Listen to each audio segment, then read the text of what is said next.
Siguiendo la serie de cómo funcionan los componentes electrónicos básicos, en este video les voy a explicar qué es un resistor, cómo funciona, para qué sirve y alguna de sus aplicaciones. Un resistor es un componente pasivo, es decir que solo recibe energía y no puede controlar la corriente por medio de una señal eléctrica externa. Los resistores se encargan de reducir el flujo de corriente, ajustar señales y dividir voltajes. Además, hay resistores variables que se les conoce como potenciómetros y que sirven para ajustar señales como el volumen de los aparatos o la intensidad de luz, y otros componentes como sensores de luz, temperatura, humedad, etc.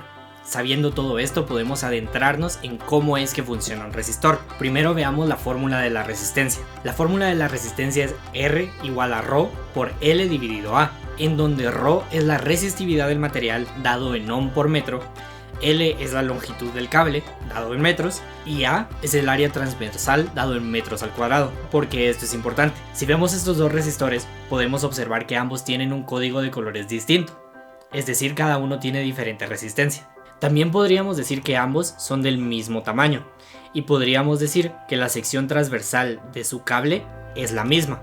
Asimismo, ambos están hechos del mismo material, una capa de cerámica que envuelve un alambre de metal por dentro, que a su vez está enrollado en un aislante. Por lo tanto, si están hechos de lo mismo, tienen la misma resistividad, que es lo que hace que cambie la resistencia. Si vemos una foto de cómo se ve un resistor por dentro, podemos ver que las vueltas del alambre de metal alrededor del aislante aumentan conforme aumenta el valor de la resistencia.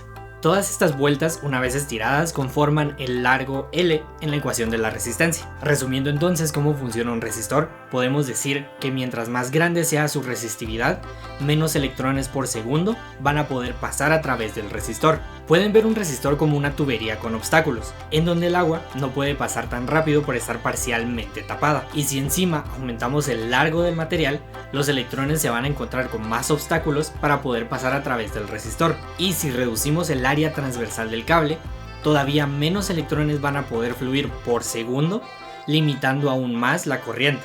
Con los resistores variables esto funciona un poco diferente. Con un potenciómetro tenemos tres terminales, dos terminales fijas que están usualmente en los extremos y una terminal variable que es la que está en medio.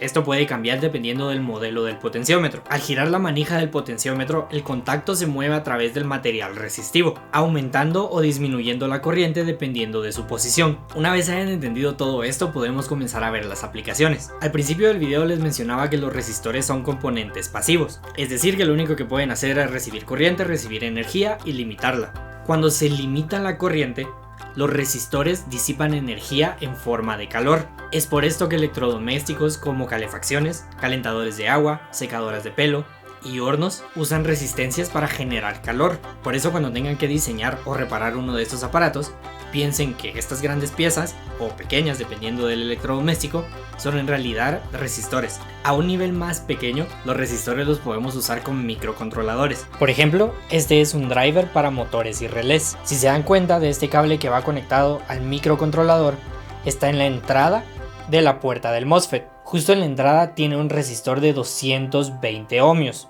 Siempre que vayan a controlar un MOSFET con un microcontrolador, asegúrense de poner una resistencia en la entrada. Esta resistencia, dependiendo del valor que le pongan, puede determinar la velocidad en la que el MOSFET se va a encender y se va a apagar. Además, puede reducir oscilaciones no deseadas mientras el microcontrolador está mandando su señal. Además, tenemos otro resistor que es un pull down resistor. En este caso, el resistor pull down sujeta la entrada del MOSFET a tierra, mientras el pin del microcontrolador que va conectado al MOSFET está en un estado flotante. Hay otro tipo de resistores que se les conoce como pull-up resistors, y aquí les voy a dejar un video de cómo funcionan, pero prácticamente hace lo mismo que un pull-down, con la excepción de que estos sujetan la entrada de un microcontrolador o de un MOSFET a 5 voltios o a un voltaje positivo. Por último, aquí tenemos un LED que nos muestra cuando ese circuito está encendido, y tiene un resistor acompañando al LED para que este no se queme. Este es un ejemplo de cómo podemos usar resistores para limitar la corriente.